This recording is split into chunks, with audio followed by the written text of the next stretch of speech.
Vou tratar de explicar a vocês que, em certa forma, o Meio Oriente é inexplicável. É uma confusão total, com complexidade enorme. Muitas pessoas formam ideias sobre o Meio Oriente, sobre israelenses, sobre palestinos. Muitos jornalistas, muitos políticos, em realidade não sabem nada e não entendem nada. Não sei se alguma pessoa entende, mas a situação é muito complexa. E para explicar o que está acontecendo no Médio Oriente, temos que remontar 1500 anos atrás, temos que remontar ao final da época colonial, depois da Primeira Guerra Mundial, a Guerra Fria. As coisas são muito complicadas. Entender a Islã, a origem do Islã, a religião do Islã, entender coisas de nós, dos judeus, entender a ciência política, a ciência da religião. A ideia deste curso é formar pessoas que podem ajudar fazendo asbará e, sobretudo, poder transmitir que o Meio Oriente é muito complicado. Imagino que a grande parte de vocês são pessoas da comunidade judeia e você tem certeza que nós, os israelenses, os judeus, somos os bons da história e outros são os maus. Tampouco é tão assim. Mas hoje em dia vou falar um pouco do conflito entre israelenses e palestinos. Porque durante muitos anos, sempre todo mundo achava que o Meio Oriente é complicado, o Meio Oriente é cheio de problemas e de conflito por causa do conflito entre israelenses e palestinos. E hoje em dia, esse conflito já não é tão central. O mundo começa a entender que o Meio Oriente tem outros conflitos e outros problemas e não todo começa deste conflito entre nós, israelenses e os palestinos. Vamos a tratar de entender o Meio Oriente e hoje em dia vou tentar de explicar um pouco o que está acontecendo agora. Escutamos ISIS, escutamos a guerra na Síria, no Iraque, xiitas, Irã, problema nuclear, Turquia, Meio Oriente, Estados Unidos, Israel. Para começar, temos que entender que o Meio Oriente sempre, e desde o começo, e desde sempre, tem muita divisão internas e muitos conflitos. Bem antes que nós chegamos a esta região, bem depois que nós saímos desta região, e para entender que as coisas que estão acontecendo agora na Síria, no Iraque, temos que entender o conflito mais profundo no Meio Oriente, que é o conflito dentro da religião muçulmana, que é um conflito entre xiitas e sunitas. Que hoje em dia não temos tempo, não podemos explicar por quê e que é a diferença entre xiitas e sunitas. Tudo começou bem ao início do Islã. O Islã começou mais ou menos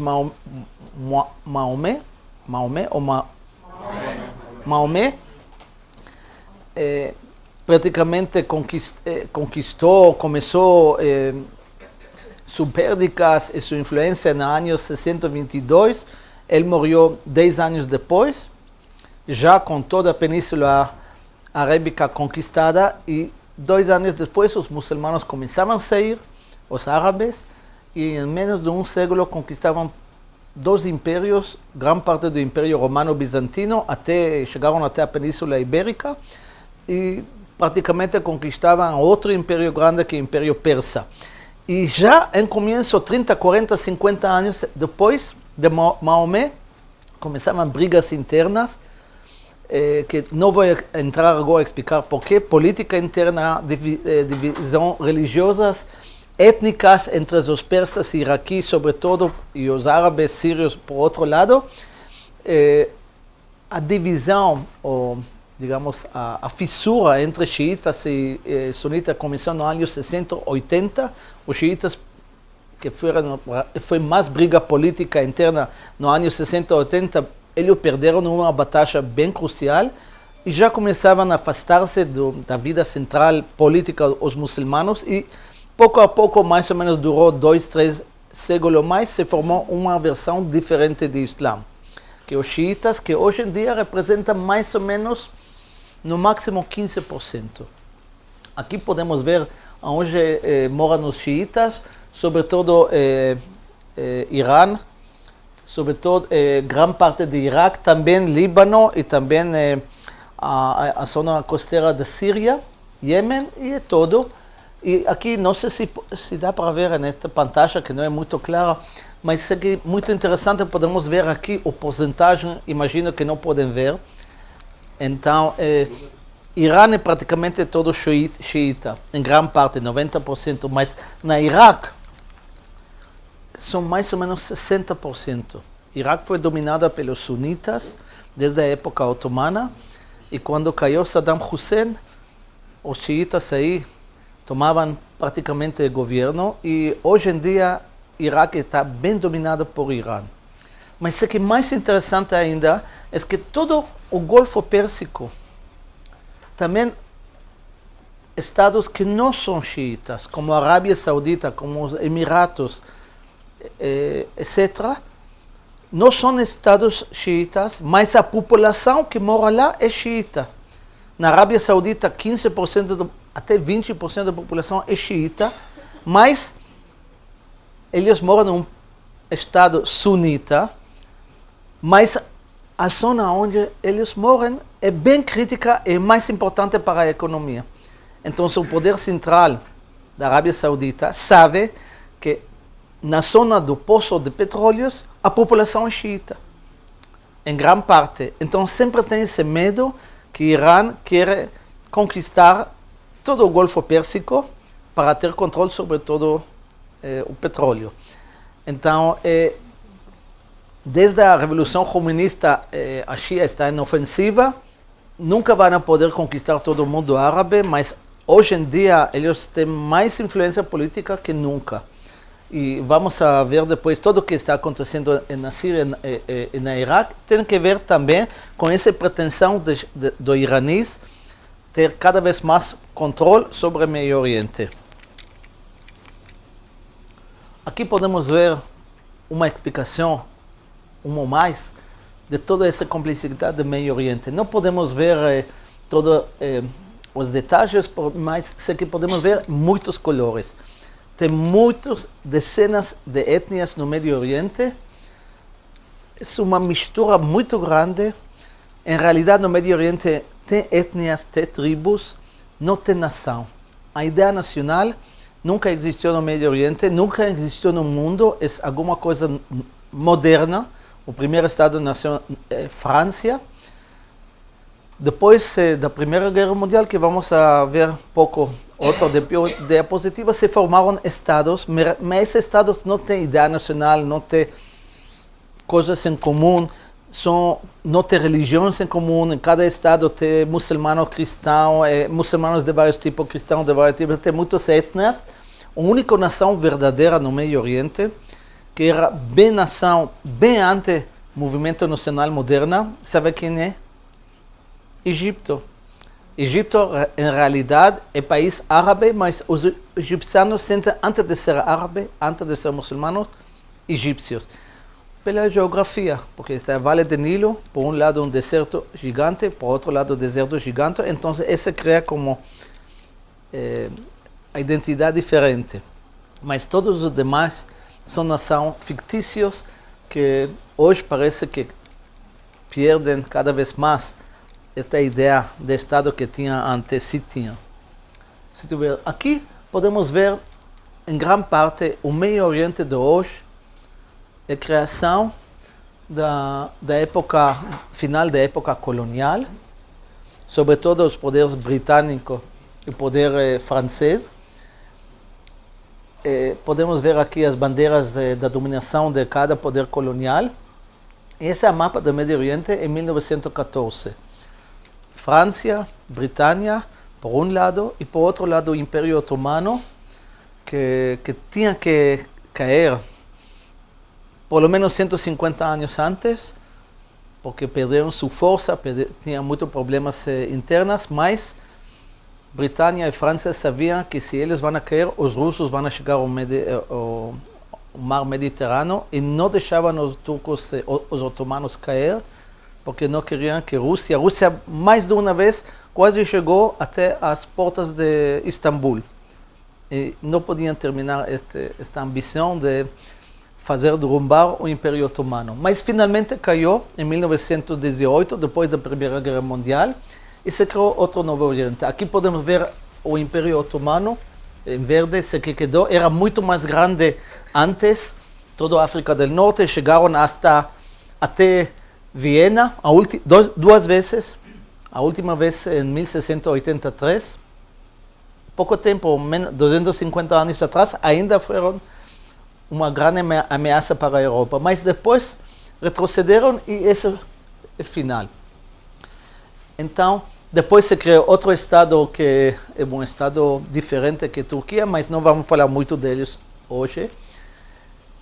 E antes da final da Segunda Guerra Mundial, antes mesmo que Britânia e França conquistavam o Império Otomano, o Médio Oriente, eles já tinham plano de ocupar o Médio Oriente depois da futura caída do Império Otomano.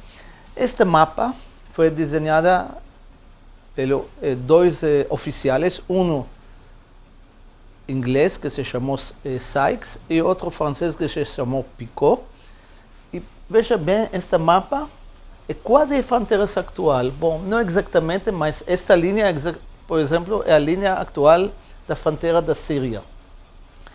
E 2 anos depois, eles chegaram a conquistar, ocupar todos estes territórios e se formou as fronteiras modernas do Médio Oriente. Essas são as fronteiras do Médio Oriente de 1900, finalmente se consolidaram em 1923. E essas são as etnias do Médio Oriente. É bem interessante, é como um exercício intelectual que investigador americano que trabalha, que faz pesquisas em uma das instituições militares americanas, já ele fez este mapa em 2006. Que deveria ser o Médio Oriente se vamos a fazer as fronteiras segundo as religiões e os movimentos nacionais. Por exemplo, hoje vem aqui os curdos, não sei se esse tem, ok. Os curdos, todo esse. Esses são os iraníes, os xiitas também, que vê que todo esse grande estado xiita que tinha que ser todo isto, não? Etc, etc. Era um exercício teórico, mas quando esse foi publicado, muitos artigos no mundo árabe, muitas pessoas importantes ficaram com muito medo. Se um americano faz este mapa e ele trabalha em um instituto militar americano, por alguma razão está fazendo este. E ficaram com muita raiva. Mas o Médio Oriente atual é este. Por enquanto. Mas já não. Porque este mapa está colapsando. Eles fizeram a mesma coisa na África. Na África ainda duram as fronteiras, não sabemos até quando, mas no Médio Oriente já, sobretudo na Síria e na Iraque, já não existem e vamos falar mais tarde disso. Um povo que foi esquecido quando fizeram as fronteiras e os estados no Médio Oriente depois da Primeira Guerra Mundial, os curdos. Tem mais ou menos 40 milhões de curdos, 35 milhões de curdos. Eles estão mais ou menos 10% na Iraque, 8% no Iraque, mas um pouquinho mais, 8% na Síria. Quase 60%, 70% dos curdos moram na Turquia. Chamar os curdos povo é meio exagerado, não é um povo, são tribos, são etnia. Eles têm muitas coisas em comum, mas nunca existiu um estado curdo na história.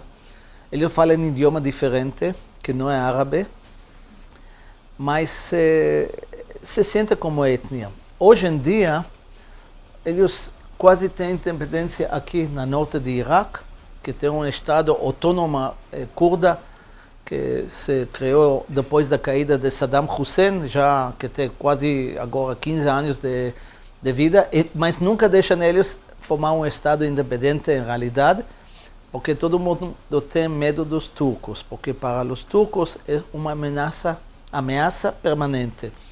Eles todo o tempo têm medo que os curdos vão a rebelar e tem um movimento terrorista na Turquia também.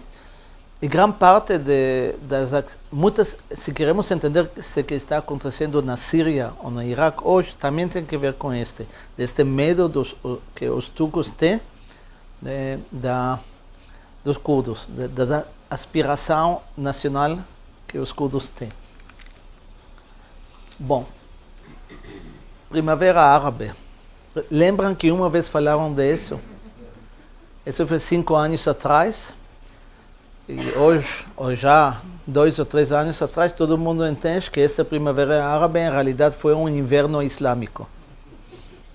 A palavra Primavera Árabe é inspirada dos movimentos nacionais na Europa no século XIX, sobretudo muitas manifestações e muitos movimentos nacionais na Europa em 1848.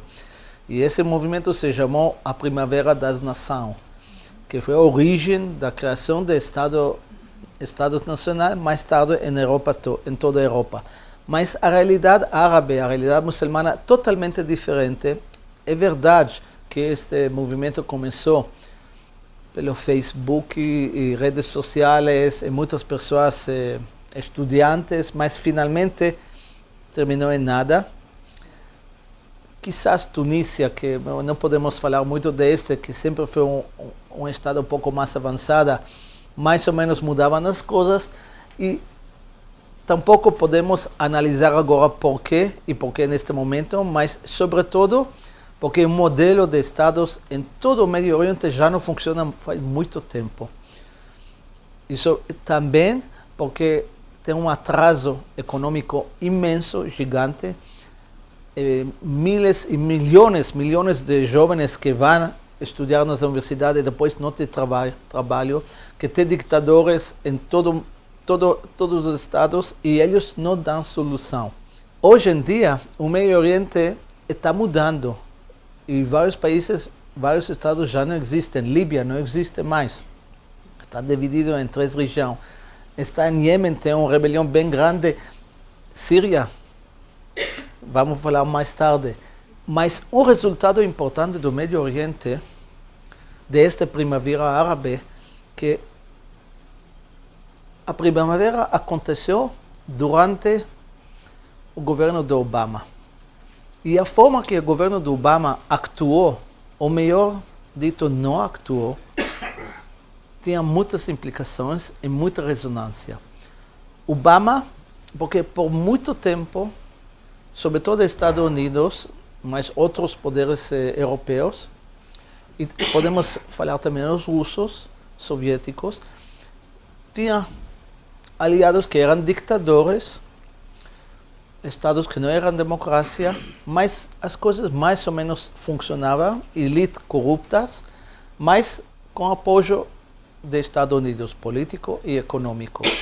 E Obama, com suas ideias, que vamos a deixar a democracia acontecer, uma forma bem naiva, pensando que vamos a exportar nosso modelo de democracia pelo Médio Oriente, que já era antes de Bush, quando eles conquistavam Iraque, e as coisas não funcionam assim. Democracia, para que democracia exista, necessita tradição, necessita sociedade civil, e necessita uma classe média alta, e necessita instituição, e esse demora muitos anos para formar, e também tem que ter outra cultura política, coisas orgânicas dentro do Islã que quase não permitem a democracia funcionar bem. Eles, em certa forma, abandonavam Mubarak, deixavam Mubarak cair, deixavam os irmãos muçulmanos subir no Egito, também deixavam Gaddafi cair, mas esse foi bom. Mas lá, depois, lembramos que Gaddafi foi aliado dos russos. Então, os russos ficaram com muita raiva, porque eles pensavam que era toda conspiração americana, e a causa deles, eles perderam um aliado no Médio Oriente muito importante. É também importante porque depois Putin fortaleceu cada vez mais, ele decidiu que ele não vai deixar repetir este desastre. Aconteceu na Líbia, que era importante para a Rússia, mas não vai acontecer novamente na Síria. Então, o resultado desta primavera árabe é quase uma ausência dos Estados Unidos no Médio Oriente. E não somente a primavera árabe, também coisas que aconteceram na Síria, mas a primavera árabe já terminou. Mas todos os problemas que estavam aí ainda existem, sobretudo o problema econômico. O Meio Oriente é muito pobre. Tem alguns historiadores ou sociólogos que tratam de explicar que tudo aconteceu por razões climáticas, que se analisaram na história do Médio Oriente desde sempre. Sempre as guerras grandes, os movimentos militares grandes aconteceram depois de vários anos de sequia. Também podemos explicar isso na Síria, mas não importa as razões, não podemos falar muito da primavera árabe, mas estamos agora nesta parte da história moderna do mundo árabe que o modelo velho, criado depois da Primeira Guerra Mundial, não funciona mais e está com fissuras em português, está com fissuras, está com problemas, as coisas não funcionam, tudo está como temblando. Ainda não nasceu um novo Oriente Médio novo, mas o Oriente Médio velho já não funciona mais, está colapsando. E agora vamos a falar da Síria. Esse é a mapa da Síria, mais ou menos de agora. As coisas mudam todos os dias. Não sei se podemos entender bem. Vamos a começar pelo Assad. O rosado, ainda controlado por o regime, mais ou menos 15-20% do território. Eles são parte de uma etnia que se chama Alawita, que moram aqui, somente aqui, e que são 12% da população da Síria. Os Alawita é uma religião à parte, quase como os drusos. Tem muitos que dizem que eles nem são muçulmanos, que a religião deles é uma mistura entre ideias muçulmanas e ideias paganas. É certo que eles estão mais perto os xiitas que os sunitas, mas nos últimos 30 anos que Irã começou a mexer cada vez mais com o Líbano, com os xiitas que estão aqui, que sim são xiitas, e com influência aqui no Líbano e aliados com os sírios, em certa forma, os grandes líderes religiosos lá no Irã, xiitas, cacherizaram, podemos dizer, os alawitas, dizendo que sim, eles são xiitas como nós, mas em verdade não são tão assim, mas por os interesses políticos dos iraníes, eles têm essa aliança com Assad, com os alawitas, e os alawitas controlavam Síria, um regime que era laico, que protegeu as minorias, não porque tinha muito respeito aos direitos humanos, mas como eles também eram minoria, e a maioria da Síria eram sempre 70% sunita, eles queriam pelo menos ter apoio das outras minorias, que eram sobretudo drusos e cristãos. Síria colapsou, começou também por manifestações que tinham razão econômica, mas bem rápido começou uma guerra civil, todo mundo contra todo mundo. E tem dezenas e dezenas de movimentos, dezenas e dezenas de facções. E o mais importante, a parte do governo, são 4, podemos generalizar. Os curdos, que estão aí, em amarelo. Lembra bem que esta parte também é o Estado autônomo, os curdos lá no Iraque, e todo isso aqui são curdos que moram na Turquia. Esta parte verde tem muita importância, porque tem curdos aqui e tem curdos aqui. E esta parte verde foi controlada até poucos meses atrás pelo que aqui é ISIS. E todos os voluntários que chegavam da Europa, do mundo inteiro, do Brasil, entraram por aqui. E também a exportação de petróleo dele, também por aqui. Então, para eles foi muito importante controlar esta parte, mas também para os curdos era muito importante conquistar esta parte para poder ter continuação territorial entre essas duas partes. Mas não aconteceu. Finalmente, quando esta parte foi conquistada, não foi conquistado pelos curdos, mas foi conquistado pelos outros movimentos rebeldes, que não são ISIS, que pouco vamos a falar deles daqui a pouco, porque os turcos tinham muito medo desta formação de que os curdos controlam esta parte, porque eles têm muito medo de um Estado curdo que vai ter continuação aqui e que vai juntar com os curdos aqui, e esse vai inspirar os curdos aqui também. Então, finalmente, esta parte foi conquistada pelos rebeldes, que não são os rebeldes de ISIS. Primeiro vamos a falar deles, depois vamos a falar de ISIS. Quem são esses rebeldes? Ao começo tinha muitos movimentos, até mais liberais, mais laicos, pessoas que sempre eram contra o poder da família Assad, mas pouco a pouco essas organizações tinham apoio cada vez mais da Arábia Saudita, do Qatar, países sunitas ou estados sunitas que têm medo de Irã, que apoiavam estas pessoas lá, porque eles não gostam para nada Síria, porque Síria é aliada de Irã. E os Estados Unidos também apoiou essas organizações, mas de uma forma fraca, porque tinha medo. Já Obama, uma de suas promessas eleitorais foi sacar as forças americanas do Iraque. Então, a última coisa que ele queria é voltar com soldados americanos em território muçulmano. Então, se apoiavam com inteligência, com assistência militar, mas não realmente com instrutores, mas não ter soldados americanos lá.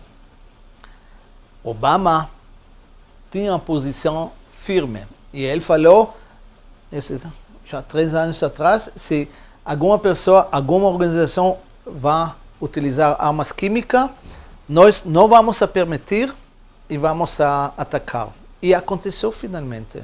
Assad atacou os rebeldes com armas químicas. E o que fez Obama? Nada. Então, foi um sinal de fraqueza muito grande. Finalmente não aconteceu, porque os russos, que vamos a falar dele daqui a pouco, apoiam desde o começo o regime.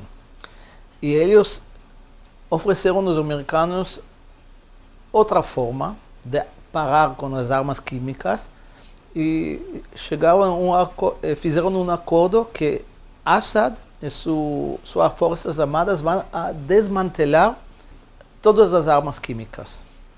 E em realidade aconteceu. Eles acabavam com suas armas químicas, mas em realidade não com todas as armas químicas. Ninguém sabe exatamente se todos sabemos que não todo é acabado. Quanto ficou nas mãos de suas forças armadas? 5%, 10%, ainda tem, mas para os americanos essa foi uma solução. De certa forma, essa solução também para nós é bom, e vamos a falar depois de Israel. É bom porque o inimigo principal de Israel, que tinha armas químicas que da ameaça, agora tem muito menos. Mas no Médio Oriente, isso foi interpretado novamente como um sinal de fraqueza, e os aliados dos Estados Unidos, principalmente os da Arábia Saudita, têm muito medo. Os americanos não cumprem, americanos deixam ditadores como nós na Arábia Saudita cair, eles nem oferecem assistência militar quando precisamos deles. E o que está passando? Que os russos estão cada vez mais fortes. Por quê? Porque eles são leais, eles cumprem e eles são fortes. Então, falamos dos curdos, falamos dos rebeldes de Assad. Veja bem que os rebeldes estão aqui.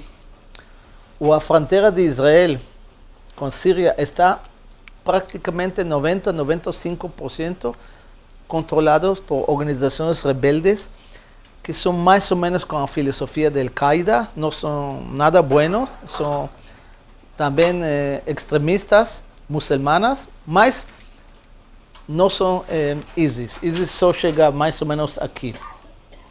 Então, eles estão, toda a fronteira israelense quase está controlada por eles, menos uma parte que fica no norte. Cada vez eles estão tentando conquistar Damasco, tratavam de conquistar e de juntar com a parte do norte, mas Assad sobreviveu e em grande parte sobreviveu por duas razões, ou por três razões. Hezbollah, que está aqui, que são xiitas, Irã deu ordem que Hezbollah ajuda a Hafez al-Assad a lutar contra os rebeldes, e tinha muitas batalhas, e calculam que 1.500, 2.000 libaneses de Hezbollah já estão mortos, mas foi uma ajuda militar muito importante em várias batalhas que fizeram, sobretudo nesta zona. Irã ajuda eles. Tem muitos soldados de Hezbollah que são mortos, que a organização é mais fraca. Tem muita crítica no Líbano, porque cada família está já com perdas. Muita crítica interna, porque temos que fazer guerra fora do território do Líbano, e eles não representam uma ameaça para Israel. Por outro lado, um dia esta guerra vai acabar, e o Hezbollah vai ter experiência militar muito mais forte que tinha antes.